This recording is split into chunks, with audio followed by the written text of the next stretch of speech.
delicious to be tasted in the tongue. I'm just seeing Los Angeles, Paramashiva Abhishekam going on. I think Peter Bloomfield is doing. I only did the Pratishtha and I don't know how many years I am seeing. Even now he is new to me. Wow. And I am seeing that, I can see very clearly it's absolutely delicious. I tell you, Shiva is delicious. Most sweetest, beautiful addiction. Addiction which will liberate you from all addictions of the universe. Shiva, Shiva, Shiva, Shiva, Shiva, Shiva, Shiva, Shiva, Shiva. All my disciples who declare your integrity to me. If you are not initiated earlier, now I am initiating. If you are already initiated, I am again initiating. Shiva, Shiva, Shiva, Shiva, Shiva, Shiva, Shiva, Shiva. I'm telling you, really I'm telling you, your body will become $1 trillion worth body.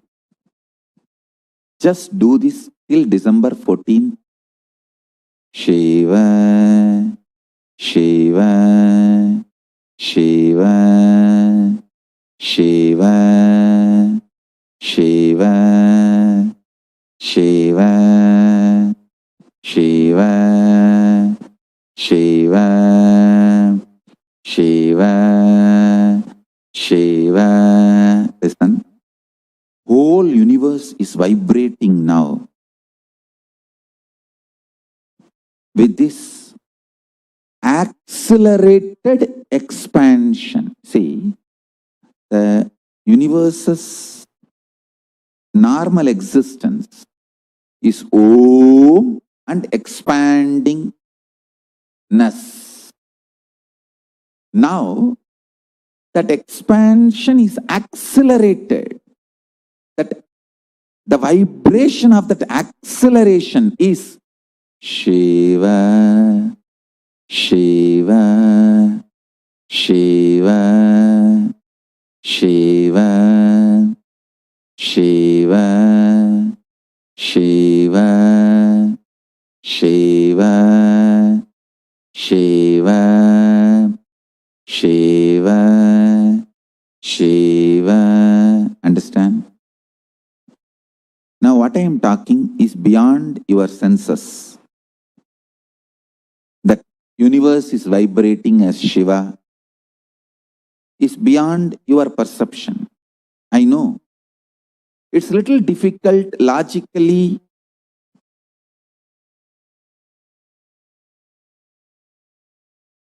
May not be convincing for you to grasp. In this space, my integrity matters. So standing in front of Kalabhairava,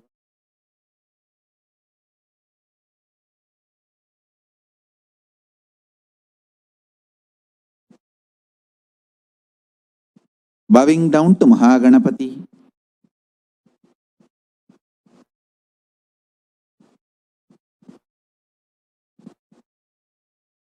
respecting, revering Sharada Parameshwari, Mahasaraswati, living in my tongue.